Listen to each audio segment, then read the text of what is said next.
Yo creo que estamos mezclando dos cosas. Uno es el tema de las vacunas y la adquisición de suministro y otras restricciones. Son dos universos muy distintos, ¿verdad?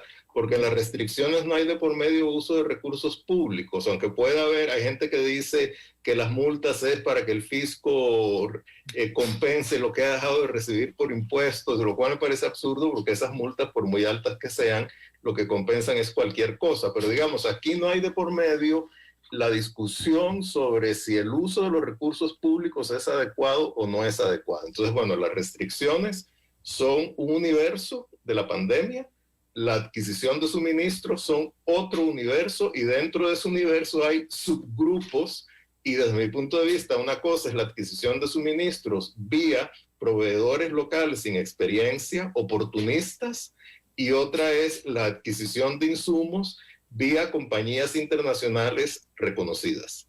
Entonces yo creo que hay que hacer una diferencia, digamos, metodológica entre todo esto y presumo que la desconfianza tiene que ver más con la adquisición de suministros.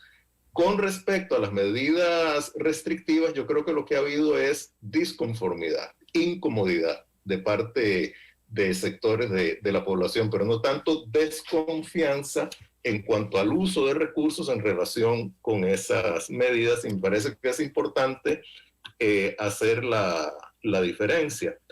Ahora, sobre Don Eduardo, perdón que lo interrumpa, porque además ha abierto usted una discusión que me parece muy interesante. Entiendo que son dos cosas diferentes, y muy diferentes de hecho.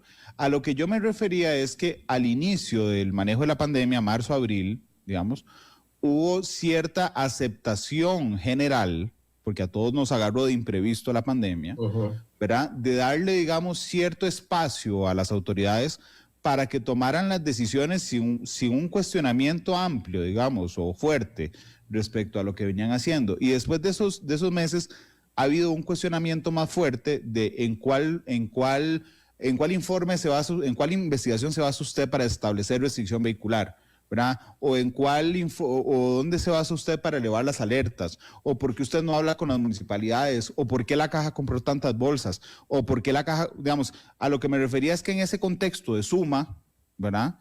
Como que hoy estamos menos dispuestos a las respuestas que a mi parecer de manera errónea brindó el Poder Ejecutivo al inicio de la pandemia, que era prácticamente que todo era una decisión en vista de la velocidad de la situación, porque ya esa velocidad de la situación ya no es, digamos, de recibo en este momento, y aún entendiendo que son dos cosas diferentes, a lo que me refería era a esa percepción general de que al inicio se tomaron muchas decisiones bajo la justificación de la velocidad, sin dar, digamos, una explicación detallada de los argumentos o las consideraciones sobre las cuales se tomó la decisión, ¿no, Eduardo? Sí, totalmente de acuerdo. Yo creo que hay una fatiga, ¿verdad?, en cuanto a las medidas.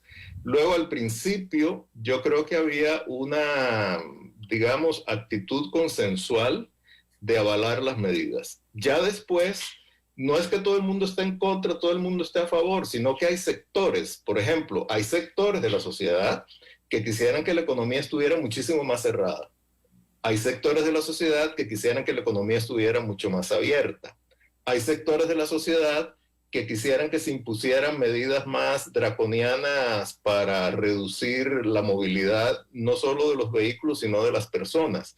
Hay sectores de la sociedad que opinan distinto. Entonces yo diría que a estas alturas del juego es difícil presumir una actitud general en un sentido u otro, sino que hay una gran fatiga. Las medidas ya han causado una serie de problemas económicos, sobre todo las medidas, claro. Pero por otro lado hay quienes consideran que no se ha abierto suficientemente la economía. Entonces yo sí creo que ante esta situación, que no es única de Costa Rica, esto en todos los países se está dando, el Poder Ejecutivo debe ser lo más proactivo, lo más transparente posible en cuanto a las medidas y tratar de sustentarlas de la mejor manera posible, partiendo de que estamos en una situación de prueba y error. Porque en 9 meses no se puede aprender todo lo que no se sabía sobre un hecho que nadie suponía que iba a suceder. Entonces yo creo que también eso hay que tomarlo en cuenta. Es que igual, alimentando aún más, y ya le doy la palabra a don Rubén también, no solo, don Eduardo, la transparencia de las medidas, sino la transparencia de las decisiones en general. Es decir, en este ámbito, porque digamos la pandemia abarca todos los ámbitos de la vida política, económica del país.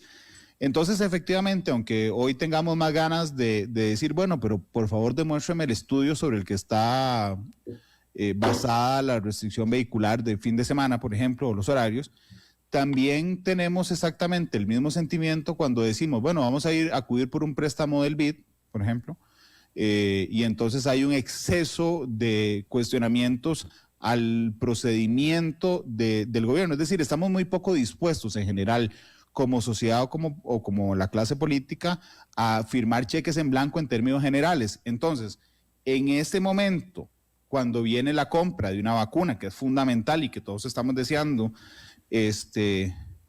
decir, bueno, no puedo contarles cuáles son los términos del precio, digamos que cae un poco más mal que si cayeran otros tiempos. Esa tal vez, digamos, a la conclusión, sí, don Eduardo, a la que quería llegar. Puede ser, pero yo creo que entre políticos responsables y periodistas responsables, el tema no es si nos cae bien o si nos cae mal, sino hacer una distinción bien clara entre los hechos, ¿verdad? Y las implicaciones de esos hechos.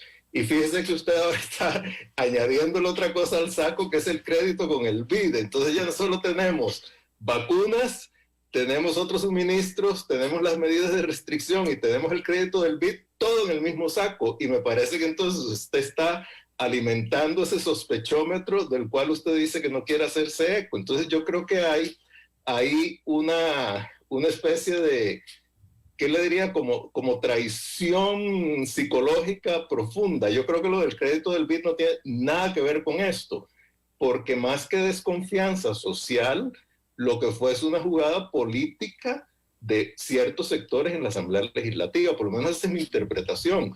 Puede ser que la suya sea otra, pero no la podemos atribuir a la sociedad. Don Eduardo, yo igual, y yo coincido con usted en el préstamo del BID, pero, y créame que me parece súper enriquecedora esta discusión, ese mismo saco donde yo eché todo, ¿verdad?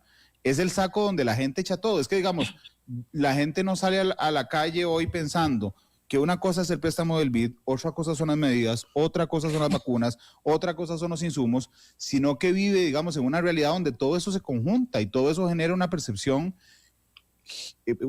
general, pero además alimenta comportamientos generales, don Eduardo. Sí, yo coincido, o sea, la realidad no se puede dividir en estamentos, ¿verdad? Hay toda un universo sistémico en el que todo interactúa con todo. Pero lo que bueno, primero, yo no tengo ninguna evidencia y creo que usted tampoco, para suponer que la gente reacciona igual ante todo esto. Esto es asumiendo que la gente no tiene una capacidad de discernimiento, que yo creo que mucha gente sí la tiene.